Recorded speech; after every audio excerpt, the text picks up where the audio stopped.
morning, ladies and gentlemen. Today is Tuesday, April 20th, 2021, and the time being 7 p.m.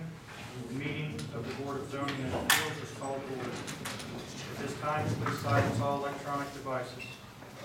To comply with the Title VI of the Civil Rights Act of 1964, the city requests that participants in this meeting complete a voluntary, anonymous survey that is available on the table in the back of the room. Everybody please stand for the pledge. Pledge allegiance to the flag of the United States of America and to the republic for which it stands, one nation, under God, indivisible, with liberty and justice for all.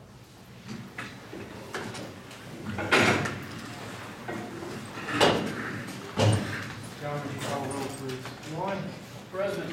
Matt, Present. Bill, present, Alan. Present.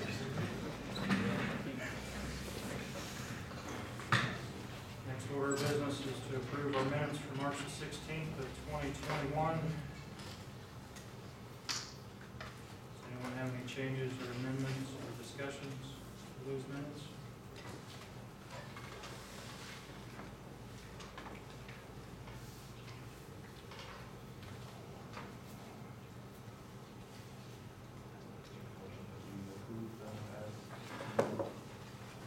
I'll second it. Motion's been made to approve and second the minutes for March the 16th of 2021. All those in favor signify by saying aye. Aye. Opposed, same sign. Hearing none, we'll approve the minutes.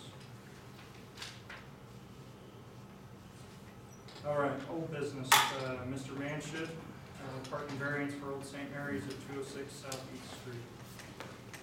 Come forward, sir.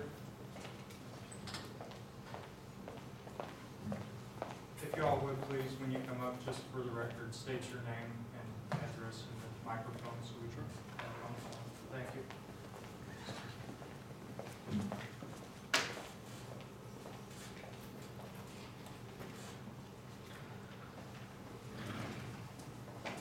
Hello everyone, my name is Evan Manship.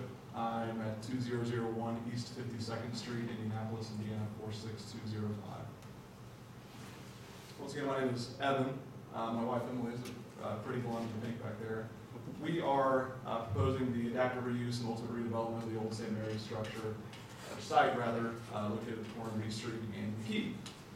We were here about a month ago, maybe a little over a month ago, to discuss our plans for doing so, and we've made significant progress with what that looks like from a site layout perspective, a parking perspective, and just overall details regarding the project that we're confident will give you enough information to fully approve this project this evening.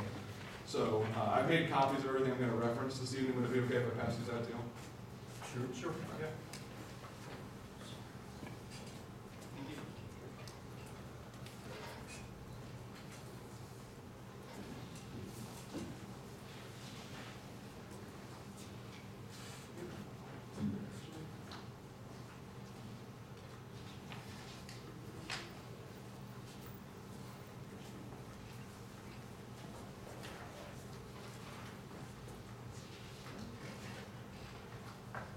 And I know this is not your nighttime reading, but I got one more here for you.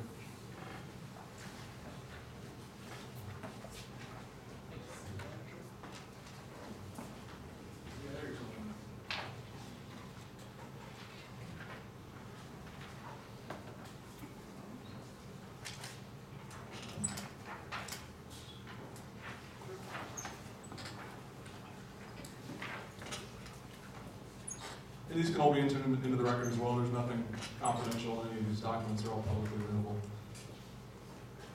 I have our site plan, which is really the first page of the packet that you were just most recently given, is our site plan, which folks behind me can't see. It's also the poster up here to my right that I'll reference casually as I go throughout this presentation. But the St. Mary's, old St. Mary's site is comprised of three structures, as I'm sure you're all aware. The church, most to the north, the school directly south of it, and the education building directly to the east of the school, the previously school. Our event center, our community center, will be strictly comprised of both the church and the educational center, not the school at all under any real circumstance.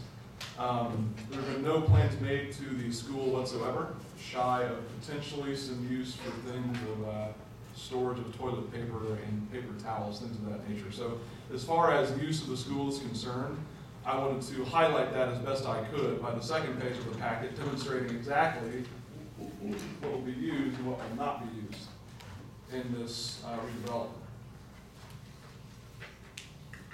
I've got some extra copies of this as well if anyone else in the peanut gallery would like to see. Yeah, sure.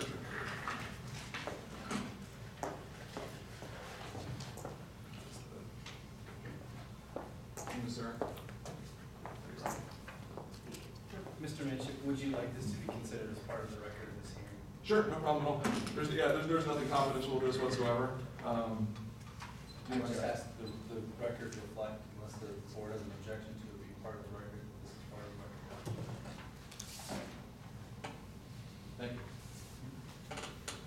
As you'll note in my pretty diagram here with the red X's on the front of it as well as the green coloration, you'll note the only two structures that are in use, like I said, are the church and the school, which total approximately 8,800 square feet of community event space.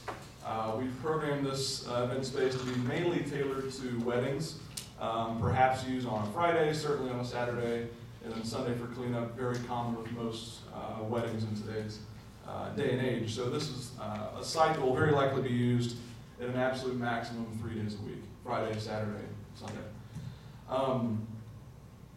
Again, the school will not be used. The rectory to the north has been reparceled off, is still owned by the Archdiocese, will not be used. And obviously the single-family structures to the east are not our property and therefore will not be used in this project whatsoever. So between the school and, between the church and the education building, 8,800 square feet of event space, of which we have 47 private off-street parking spaces currently programmed for this redevelopment, with an additional 16 on-street public parking spaces directly to the west of the structures. I did want to highlight that effective, what was it, the beginning of this month, maybe, Sarah? We had our rezone hearing, which was met ultra positively by the commissioners, who voted to rezone the project from, R2 technically to now B2. And while the project's zoned B2 currently, this is not a retail project, a traditional retail project. And I can't make that more abundantly clear. This is not a Starbucks, this is not a Best Buy, this is not any level of buying and selling of goods of any type or scenario. Hence why on the bottom several pages on your packet, you'll see, the back several pages of your packet, you'll see as much information that I could gather from a couple of my friends regarding the recent development of the retail structure on 3, next to the Walmart, the old Waffle House. We just wanted to highlight that that's precisely not what our structure, what our redevelopment is intended to do.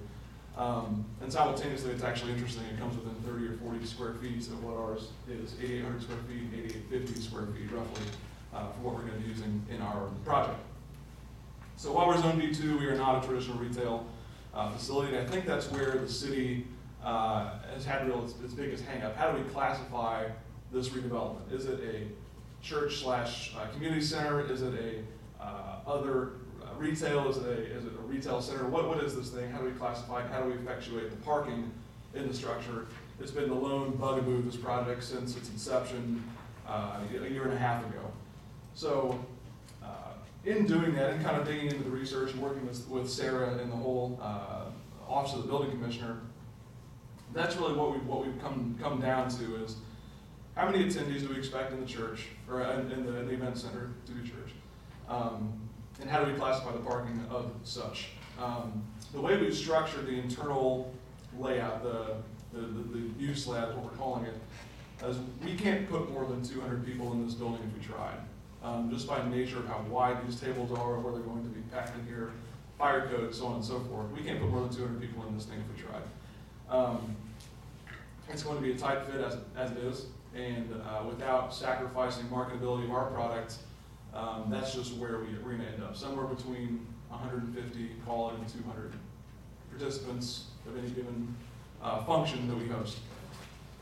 So if we're looking at this being classified as a traditional event center, as a community center, 200 attendees, the code in the second packet that I passed along specifies one parking space necessary for every 4 attendees of the event center. Quick math demonstrates 50 necessary off-street private parking spots for that event center. We're dangerously close to that at 47, as you can see on my right.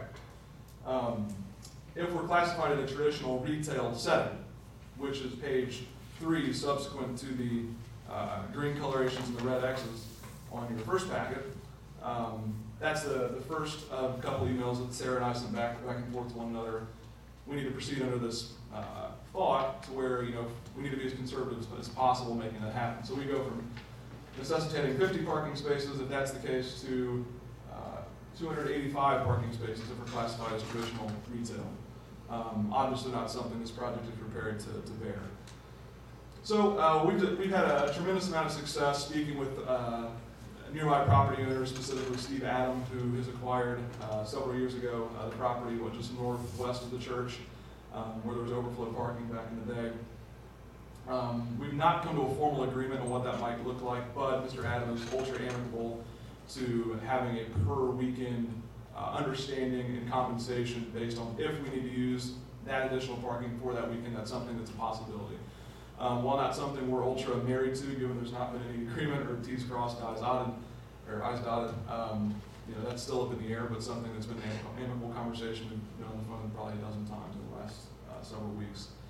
So we're proceeding nicely with that if that ends up being a necessitation, not something that I think is a necessary product of this project. Again, on the back page, I put this Starbucks development because it's recent, which I think is prudent. It's important. This is a 2020 delivery on this product. It demonstrates the level of parking that true retail space has. And in addition to that, it's not near the downtown area, the downtown redevelopment area. It's in a very, very, very highly trafficked retail corridor. So between these 3 things, I think there's a lot that we can learn from the Starbucks delivered product, the old Waffle House, and what we're trying to accomplish here in achieving and really chiseling out what is the intended use of our product versus what they're aiming to do right down the road. In my opinion, it's a very simple understanding of retail versus community center, and us being near downtown and them not having the case. But that being said, the Starbucks information, the site layout, the pictures, the marketing flyer, whatever it is all there for you to understand that this is completely not what our delivery will be or look like. That being said, thank you for letting me babble on for a little bit, but we're extremely confident, happy, optimistic about the project, and we formally request a full approval of the project for the Old St. Mary's. Thank you. So, just so I can be clear as to what your request is, you're asking for approval of the variance to allow 47 parking spaces to be sufficient for this project, correct? That's correct. Sure.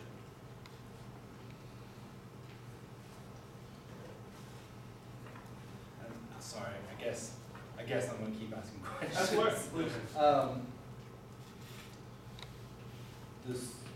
First off, do you happen to know how many seats were in the church before? I knew someone would ask this question this evening. I wanted to kick myself down 74 asking. Andy Beats, I've been working closely with Andy Beats, the finance manager with that. He sent an email somewhere buried in my inbox on what that would look like. I don't know off the top of my head. I have to get back with you on that. I bet it was around 500. Yeah, They would have that's about what 500. somewhere between And again, that was pew and row seating, so obviously not the traditional round table that we would have for an event center, but near 500 at its max capacity.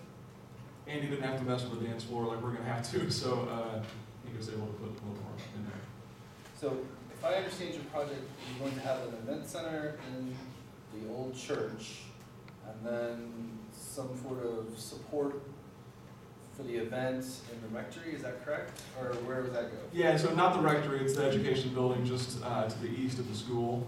And that is, you nailed it, it's a support facility, ready rooms for the bride and groom, small little ready kitchen for if and when food is a piece of the event. So nothing that's going to add, contributory traffic or parking to there. In theory, the folks that are in that building accessing it will have already been a part of the folks who will be at the church for the reception. But, okay.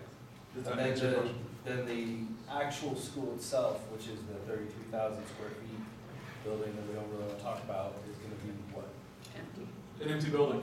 For the lack of better terms, we've kicked around the idea of, does this structure deserve to stick around? It's a massive problem. We spent thousands inspecting the thing, and it's not pretty. So it's one of these, chicken or the egg type things. We knock it down and delete permanently a piece of Greensburg history, or do we keep the building erected and play our cards as they lay? So our thought is keep the building erected as it sits, and keep a piece of history alongside of it, just the same. But at the same time, make sure the commission's on board with this being an empty structure and not prohibiting from approving the project. Okay. And board members, if you have any questions, I'll open my session. Say that again, Chris. I said, if you have any questions on what I've asked. Yeah, no. Anyone else have any comments or discussions on the board here? So, Evan, I have a question for you. Sure. What about, I know last month you spoke about different phases of this project. So, where does that stand? About the same time, at the same place it stood last month. Not something we're rushing into at all. If there is a second phase, and that's a big if, obviously proof of concept is extremely important to us in the first phase alone. If there is a second phase of this project, it will be a very mild co-working space for the school, if and when that's even a thing. But again, we're talking about contributory uses, right? We're talking about a co-working space from 8 to 5 or 8 to 6, something like that, from Monday through Friday, and then an event space from Friday through Sunday. So the amount of overlap, potential overlap with parking, which is the only bugaboo that we can find on this project, is the overlap is limited. And I apologize, and I was not here at the last meeting, so I didn't get a chance to necessarily catch everything. The second phase would be the development of something within this, potentially within the school, if you can determine that to be a viable use of the building. Correct. Okay, thank you. Correct. You said you inspected the school building and it's not good. Could you elaborate on that a little bit? Yeah, I'm happy to show pictures, or actually the church was kind enough to do some level of structural integrity study back years and years and years ago, and it's just continued to deteriorate since its vacancy. Level of foundational issues. I mean, obviously we're talking about a bunch of windows needing replaced, and obviously that's not a super cheap thing to do. Questionable items with the electric and plumbing, just CapEx items for an old school, an old building. So the things that will make Mr. Fire Marshal happy are expensive, and something we'll need to pay immediate attention to if and when that comes into redevelopment.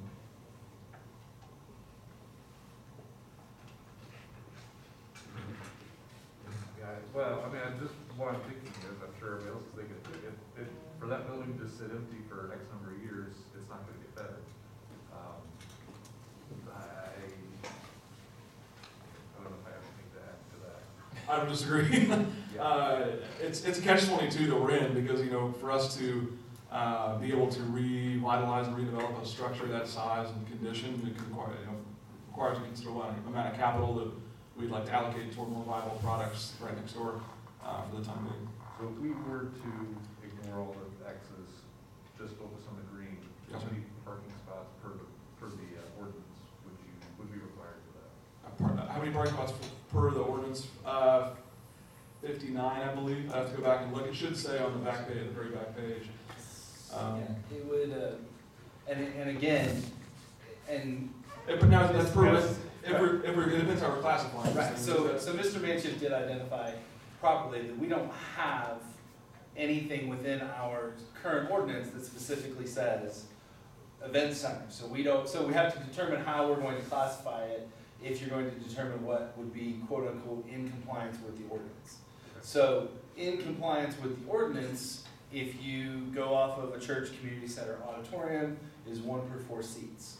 The difficulty that I have with classifying it purely as that is the only place where you're really having an auditorium is within the actual church building at St. Mary's, and you have a completely separate other building, not even talking about the 33,000 square foot school, you still have another building that we don't know how many seats you can fit in that building. So even if you were to say 200 to 250 people in St. Mary's, then you are assuming 0 parking associated with the other building. Now, if you classify it as other, which is what probably the closest other classification would be, which is other retail, then you're looking at 1 per 150 square feet, which, again, and I think Mr. Manship has done a very good job of showing you, if you only look at those 2 buildings, you're talking somewhere in the range of like 59, something to that effect. But again, you're ignoring a 33,000 square foot building that is sitting on this parcel of property. And what I would have to advise you is that you need to remember that if you provide a use variance to this property without some sort of condition or some sort of language that says, look, if you start using this building, then you're saying you can have 47 parking spots for potentially 50,000 square feet. That's your decision. So I'm telling you, based on their plan, if that's all they're using it for, and we can add some conditional language, I don't think you have a problem. Particularly if part of that conditional language is, a potential written lease with Mr. Adams for overflow in the event that you start utilizing the building, or part of the issue that I see in my analysis of this is that, one, the ordinance doesn't necessarily contemplate this thing, which is unfortunate, and it has nothing to do with the manships. It's something that we will be looking at as we update our ordinances, and that's unfortunate for his project, but it's something that we will ultimately do. So he doesn't really, they don't fit. they don't fit into a really good category. How are, I don't know, just for Chris or Sarah or Broadway, how are like Knights of St. John and Knights of Columbus categorized? They are categorized, private clubs. Which, I don't remember. Private club is 1 for 6. 1 for 6 active members. So again, that it gives you potential. I mean, if I was for what it's worth, I do think you could pass a conditional use variance with the added conditions of that if the school building were to become viable, usable commercial space, that they would have to come back, that this variance would no longer be applicable, and they would come back and request a different variance. And if I may, just from the marketability of that product, that potential phase 2, I think that's a prudent investment decision anyway. So I think our interests are aligned with what that would look like for the school and future parking, because it would be very tough to have a phase 2 project without anywhere to put anybody. So thank you, and I tend to agree with your sentiment. Okay. The other thing I would suggest to you is a written lease that allows for, single event parking. I mean, you get somebody that wants to put a 500 people wedding in there, and I am certain that if they remove the tables, they can get 500 people in there. Then you've got that as a backup, a requirement of some form of written lease with an overflow parking facility. And I don't care how that, you can call it whatever you want, but essentially it sounds like that's what you're talking about with Mr. Adams, correct? Yeah, and again, I like to proceed that way as if it's a cherry on top. I don't think it's necessary for the market, certainly not the marketability of our product, certainly not for the precedent and set for other structures and other clubs. I mean, to our own thought here. So I'd like to proceed with Mr. Adams' facility as a cherry on top for at least phase 1.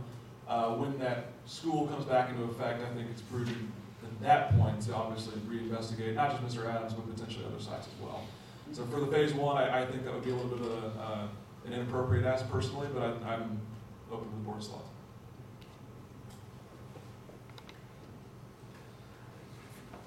Again, my concern is that you don't have any parking currently allotted for the second building that you know you're gonna use in phase one. Because if you have 200 to 250 people, and you've only got 47 not counting street parking, you're essentially saying no one is going into that building but 4 people that are parking. So if I have 200 people in the actual auditorium, and I still have a caterer or a florist or any of the support staff that would go along with that type of event, where are they parking would be my concern for you guys to consider making the determination. Sure. And Evan, with 200 to 250 people, just based on car load and that amount of people, I'm really skeptical that 47 spaces is enough.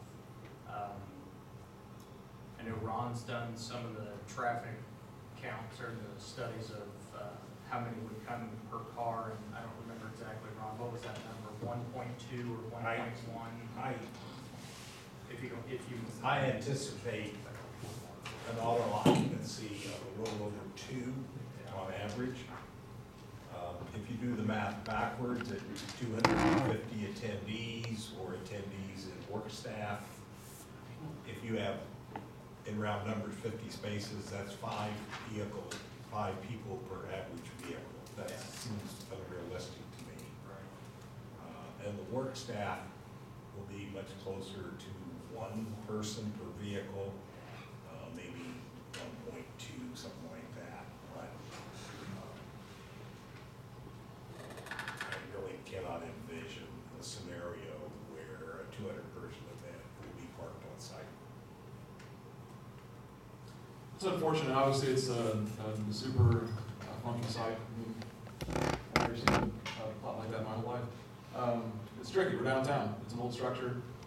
We kind of got boxed out with the reparceling of the rectory to the north. So it's super tricky. I'm not trying to get around that at all. It's just a function of which area of this project has to give, because we need something in order to make it work. And right now, we're proceeding out of it. And I guess where I was going with that a little bit, Evan, is I would suggest that you strongly pursue that off-site possibility with Mr. Adams there initially instead of secondary. I think that's probably, I don't know how many would be available over there. Have you done any? We've not formalized any agreement. And again, I don't want to make this a condition of the proceeding of the project. I've made that pretty clear to the building commission that won't happen. We're actively investigating it. It's certainly something we're interested in, but the project is brittle.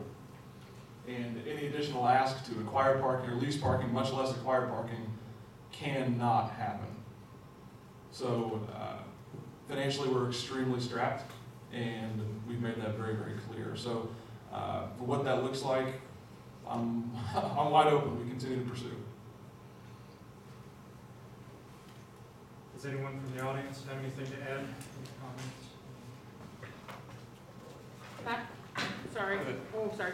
Just to your point about the lot with Steve, I know that between Steve's lot, the existing lot, and then I think, 4 or 5 on-street or on-street parking options, they were able to get 500 people into that church.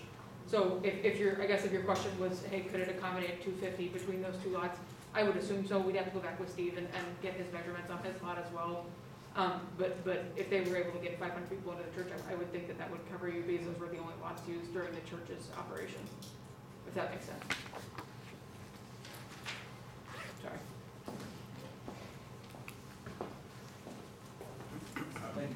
Brian Allen, Director of the Economic Development Corporation, been working with him and his wife on this, and we're working on the development of St. Mary's property for probably going on, whenever shut down, and trying to work with various people to try to develop this spot. And obviously, this is an issue that's going to rear its ugly head with whatever goes there. And not only at the St. Mary's spot, but also at the high concentrated development area of the downtown, not necessarily downtown immediate district, but the downtown around there. If we're looking at an investor or a property developer at this site in front of Maddox or something, if they built a 10,000 square foot building, there's a chance that they're gonna have to come up with 66 parking places, you know, according to the codes here. And that's going to be very, very difficult. Some of the developments already in that district don't meet the parking requirements that these codes specify.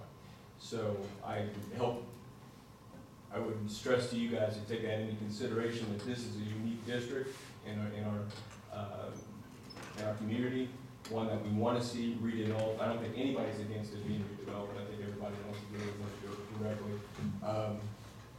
But some of these restrictions are very, very difficult to place on some of the developments that we want to have downtown. So, and I would also ask, as far as when you say lease agreement, is it simply asking an agreement between he and Steve Adam, or is it one that has to be listed on the deed of the property, or what is the level of that sort of I wouldn't anticipate contract? something, in terms of an inclusion on this particular variance, I wouldn't anticipate having something done. I would simply say that you agree that if you have an event that is going to have more than 200 people, or if you have something else that you would pursue. And I'll be honest, I'm spitballing a little bit. I'm not 100% sure that I can do something that's that. I was just trying to come up with a potential way. That's what the Yeah. Well, I mean, I can probably find a way to do it, but it's going to be what it costs. I mean, that would be my only thing, is if you knew that they had this in their back pocket, then it makes it easier to swallow some of these, other issues. But I would not think of something that would run with the property necessarily. It would run with the variance. And I would have to double check myself that I can actually do it that way.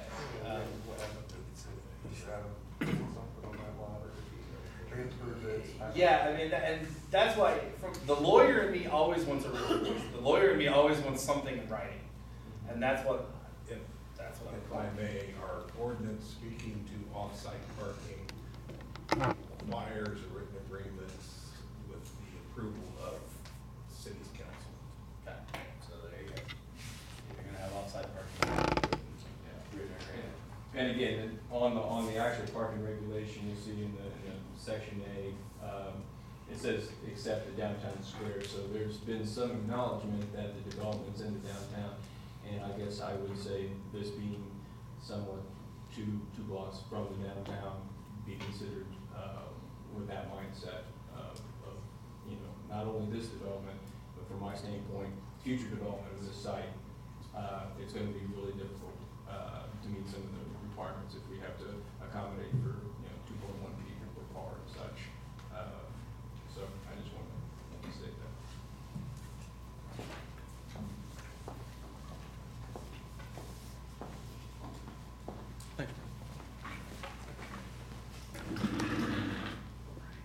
I think we're close. That's what I keep coming back to.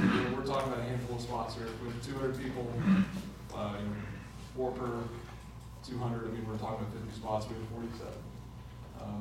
If we classified like our peers, then we have a 6 for 1. We're there. We need 41, 42. We're there.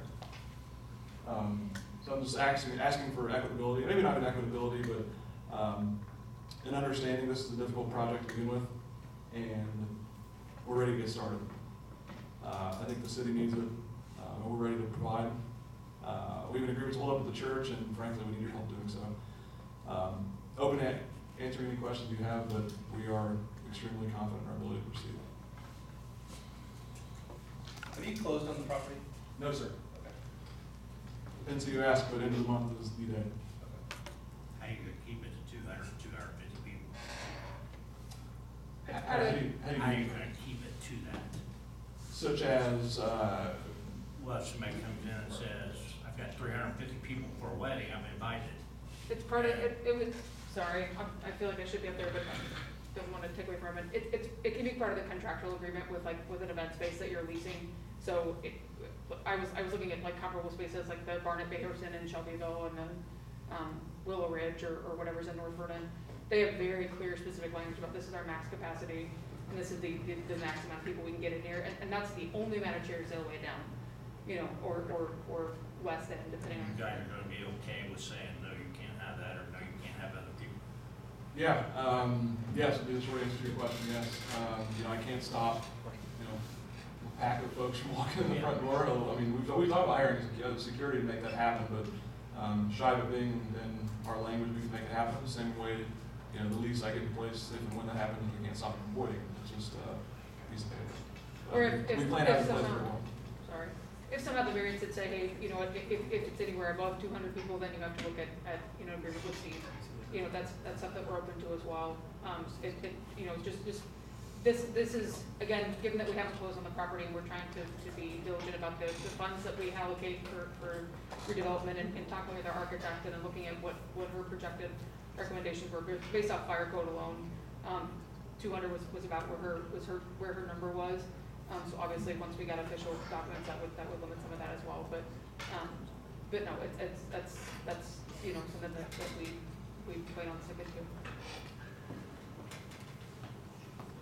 That answer your question?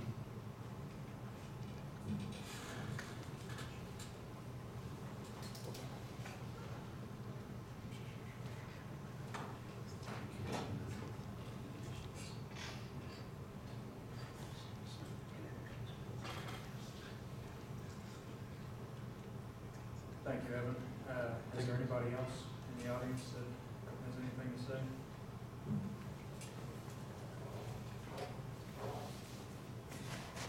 Any board members have any questions? I have a question for Chris. If we was to grant conditional use, okay, and they violated the agreement, the conditional use in 1 year, we can turn that down, right? Yes. The conditional use would be for 1 year. It is a use variance on the part. Right. So in a year, you would be able to review it to determine whether or not. Okay, and if it has become a problem, then we can proceed forward. If you've had multiple neighbors, you know, calling, or you've had other issues, then you could, yes, you can say after. Wanted to clarify that. Maybe that's a question for another day, but obviously something like that affects my marketability, pouring $500,000 of our money into the property. So if and when that's the case, obviously it's something that we'd like to review to make sure that we're not going to get the rug pulled out from underneath us in 12 months. No intent of violating it all, but I don't want to get Well, stripped I apart. can't guarantee you what's gonna happen in a year. None of us may be here, who knows? I mean, it could be a whole nother board, I don't know. But, Well, just so you're aware, all use variances are reviewable after a year. So, I mean, what you're asking for, what you walked in here asking for is reviewable after a year. So, just. Perfect. If I can ask you a question, Chris. Sure. Back to the parking thing with the, Steve Adam and the lease agreement. What happens if, okay, we require that, it's just gotta be a lease agreement. What happens if Mr. Adams would sell that property and somebody else would purchase it and be like, I'm not honoring this lease, then we're.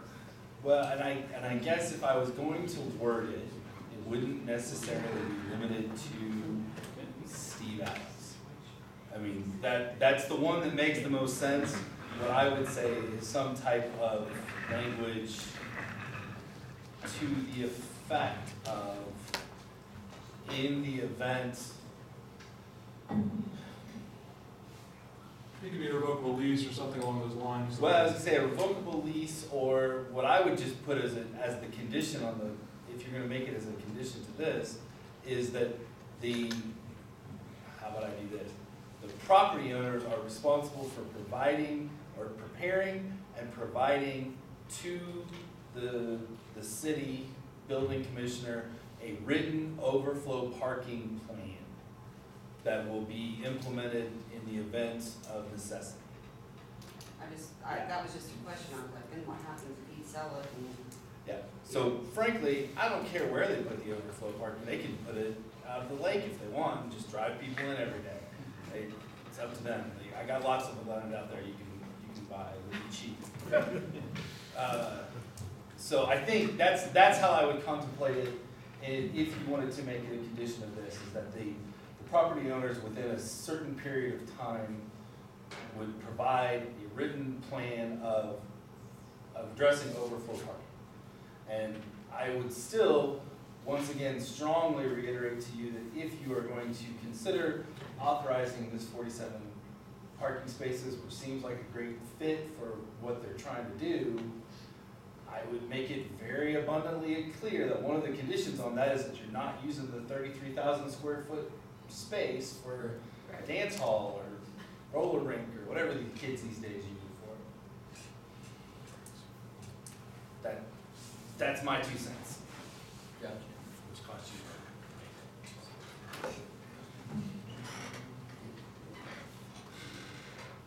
Thank you all.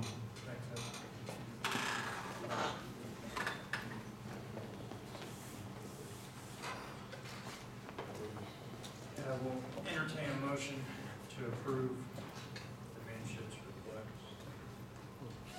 I'll make a motion that we approve it with the following conditions. That we need the overflow agreement, as Chris has suggested, and I don't know how you want to word that in the motion, but The way I would word it in the minutes is that within, I don't want to put a specific date, within a reasonable time, the applicants or requestants will provide a written overflow parking plan to the building commissioner addressing what they intend to do in the event of the necessity of overflow parking. I think there'll need to be a time frame set, because what's reasonable to you may not be reasonable to others. That's just mine. Well, the reason I was using reasonable was because I can't say 30 days because I don't know if their closing gets bumped, I could say 90 should be sufficient. Would that be good with you? Yeah, no, that's fine. I just thought instead Yeah, I of know, that's why saying attorneys reasonable love the amount word of time, reasonable. just, I think about what the time frame would be. Then I'd say whatever time frame you guys pick, 90 days, okay? From my motion, we'll say 90 days. And that would be contingent on only using the church as the center for weddings or events, and that other little, whatever that is. Education center. Educational center, thank you. That's not being used other than for like staff or something like that. Does that make sense, Chris? Yeah, and I believe what you probably also wanted to include was that the actual school, the 33,000 square foot school itself is not being used. Okay, put that in there too. The 33,000 square foot school is not part of this. And that would be my motion.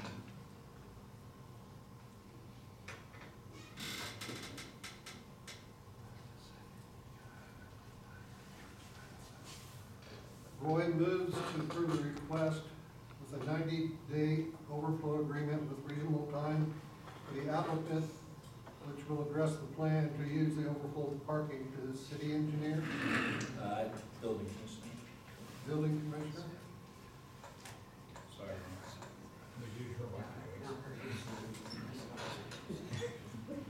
and to use the church and ed center only, and the school is not to be used. You gotta accurately reflect the motion.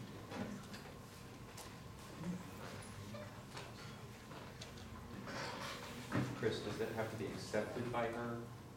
That just says submission. So do we need to accept the plan as reasonable? Yeah. Probably, yeah. Say that again, sorry. He asked if it has to be acceptable to us. The submission only means that they just have to hand us a plan. So I would say submit an acceptable plan as determined by the building commissioner. Would the building commissioner then be approving this? all she's doing is approving the plan. Right. Yeah. And just to be clear here, I want to make sure that an acceptable plan is not, I mean, do we have to go back and, is this a unilateral, omniscious, omnipotent, I approve this plan? Or is this another board hearing we have to go to? I mean, here's what I don't want to have happen is to have closed on this property in 10 days, turn in a plan that's rejected. Then we're right back to square one. So I can't tie away capital that long for that big of a risk. That cannot happen. I was gonna say, I don't know what the standard of acceptable would be. She's the one that approves. I can make it so you come back in front of the board, if that's what you'd rather do. I love you all, but I'd rather not. But any action that Sarah takes is subject to review. Let's say, anything that, yeah, so if Sarah doesn't want to approve you, you always have the recourse to come back in front of this board and ask for it to be approved. Otherwise, I'd have to say that you need to come back in front of the board to get your plan approved, which I don't know that that's what you want. You tell us, 90 days from now, you're gonna have to submit a plan if they agree to this motion. She can either accept it or reject it. If she accepts it, you're golden and you move forward. If she rejects it, you gotta come back here and ask them for the genuflect of it's good. So, or we can just say that you can come back here after you submit your plan, you can submit it to them, and then come back to a meeting 120 days from now and ask if it's okay.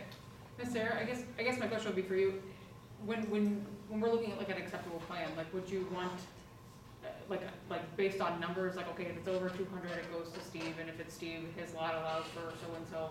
I guess just for our own planning, when we is there an idea of an acceptable plan in your mind that we can start targeting, you know what I mean? And we can take that offline if that's easier, but. I think there needs to, it's a plan for overflow parking, period. Okay. Am I understanding that? So whether it's Steve, Whether or the it's- transitional living center next door, or that we have backup options should it exceed 200. I don't know about TLC next door, that's. No, we would converse with Yeah, them. I mean, if your overflow parking is gonna involve with Steve Adam, just say, bring the plan like they're asking. To me, I'll look at it, is this gonna be sufficient enough to accommodate the, the 200 people or Right, whatever? right. Sarah's been wildly helpful, and we have a nice friendship at this point. I'm not trying to downplay that at all. Simply just trying to protect us in the off chance something goofy happens. That's all. Yeah. So, not to shoot myself in the foot or put words in anyone's mouth, but does it make sense to have an objective measure on what overflow is, since we're doing so on everything else? 200, 250. Just for safety's sake, yeah. I mean, you can. Oh, I guess what I don't have is 100 is overflow, so that's. Yeah.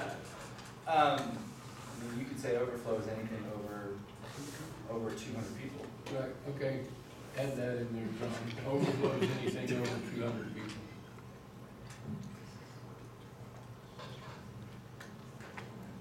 Sorry, I'm just trying to be super clear and make sure we've got all of our. Sure. I've stuff. And then I would ask if you could reread the motion into the record, so we're all certain we're on the same page. Roy moves to approve the request with a 90-day overflow agreement within reasonable time. The applicant will address the plan for an overflow over 200 people for approval to the building commissioner to use a church and ed center only and not the school. I think that covers. Is there anybody in here who thinks it doesn't cover it? Okay, hold on. I'm sorry, just one question. Would there not need to be some sort of lease agreement along with this to know that that's going to happen? I don't think you necessarily have to have a lease agreement now. I think you have to have a plan. And that, I mean, because I can't make a written lease for something I don't know yet. That would be it'd But be. I meant at the time that they bring the plan, not Yeah. before the plan. No, I don't think you. I'm sorry, I'm just. Y'all don't make me want to table this again. It's a 30, I mean,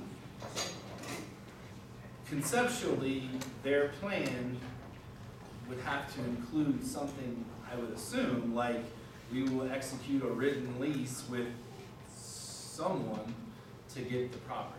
So I would anticipate it being part of the plan. I don't think you have to have it in advance. Does that make sense? Yeah, I don't want it in As the a plan. part. I think it needs to be part of the plan to know that there is a I think, yes, I think it would be certainly prudent for anyone who is listening here or anywhere else that was coming up with a plan for overflow, that it included some requirement of an executory written lease in that plan. No issue at all getting that formalized. I'd imagine in 90 days if we need an extension. I don't know if that needs to go in there, but we'll figure it out. So I think you have a motion. Okay. sorry.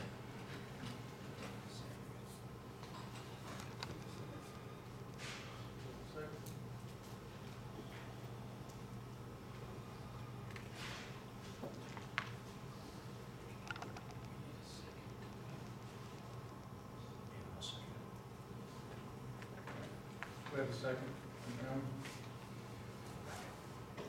John? Roy, Yes. Matt, No.